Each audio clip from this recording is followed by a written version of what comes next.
সরকারের প্রধানমন্ত্রী পদের কর্তব্য বিশ্বস্তার সহিত পালন করিব। দেশ পরিচালনার দায়িত্ব নিয়েই বাংলাদেশকে সত্যিকার মানবিক ও কল্যাণকর রাষ্ট্র হিসেবে গড়ে তোলার পথে হাঁটছেন প্রধানমন্ত্রী তারেক রহমান। যেমন ঋণ মওকুফ করে স্বস্তি দেওয়া হয়েছে কৃষকদের, তেমনি ফ্যামিলি সহ বিভিন্ন কার্ড সুবিধা দেওয়া হচ্ছে নিম্ন আয়ের মানুষকে। কল্যাণ রাষ্ট্রের ভিত্তি জনাব তারেক রহমানের দিয়ে শুরু হচ্ছে।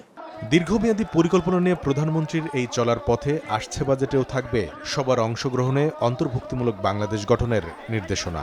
সংকট থেকে উত্তরণের সকল কর্মসূচি আগামী বাজেটে থাকবে। যে ফ্যামিলি কার্ড 2500 টাকা, এটা কিন্তু বাংলাদেশের ক্ষেত্রে যদি চিন্তা করা হয় এবং এটাকে বাড়ানো হবে সার্বজনীন বলে, ঠিক একই কায়দায় অন্যান্য ক্ষেত্রেও বাড়ানো হবে। সময় সংবাদকে দেয়া এই সাক্ষাৎকারে অর্থ উপদেষ্টা জানান, টেকসই ও জনবান্ধব উন্নয়ন নিশ্চিতে শিল্প উৎপাদন ভিত্তিক বিনিয়োগে গুরুত্ব দিতে চায় সরকার। গল্প শুনতাম যে ডেমোগ্রাফিক ডিভিডেন্ড, 60% তো চলে গেছে, কোনো কিছুই হয়নি। আমাদের কর্মসংস্থান করতে হবে। তো কর্মসংস্থানটা হবে কোত্থেকে?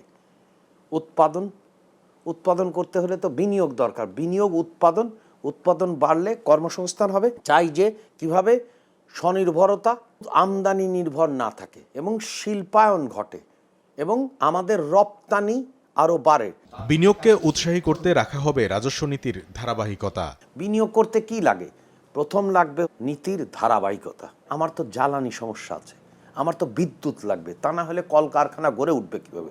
অর্থায়ন লাগবে। এই সুদের হার দিয়ে বন্ধ কলকারখানা চালু হবে কিভাবে? এইগুলোর প্রতিটাই কিন্তু আগামী বাজেটে নিশ্চিত করা হবে। শিক্ষা স্বাস্থ্য খাতও বিশেষ গুরুত্ব পাবে আসছে বাজেটে। মানবিক রাষ্ট্র যদি করতে হয় তাহলে দুটো পরিবর্তন তো হতে হবে ন্যূনতম। শিক্ষা এবং স্বাস্থ্য ক্ষেত্রে একটা বড় রকমের গুণগত পরিবর্তন দরকার। সেই জন্যই উল্লেখ করা হয়েছে ধারাবাহিকভাবে 5% পর্যন্ত মোট দেশজ উৎপাদনের শিক্ষা খাতে এবং স্বাস্থ্য খাতে ব্যয় হবে।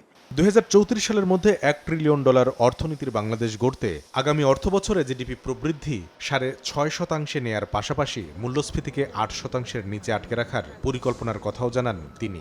ধরে নিয়েছি যে এখন অর্থনীতির প্রবৃদ্ধি 4 থেকে 4.2 হবে, আর আগামী বছর আমরা নির্ধারণ করেছি এটা 6.5% যাবে।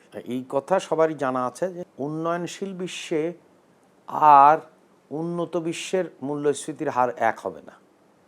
এই পার্থক্য মাথায় রাখতে হবে। বাজেটে বরাদ্দ দেয়া অর্থব্যয়ের স্বচ্ছতা নিশ্চিতের পথনকশা থাকবে 2026-27 অর্থবছরের উত্থাপিত জাতীয় বাজেটে। আমরা মেগা গিগা প্রকল্পের গিগা দুর্নীতিতে নাই। কামরুল হাসান সবুজ, সময় সংবাদ, ঢাকা।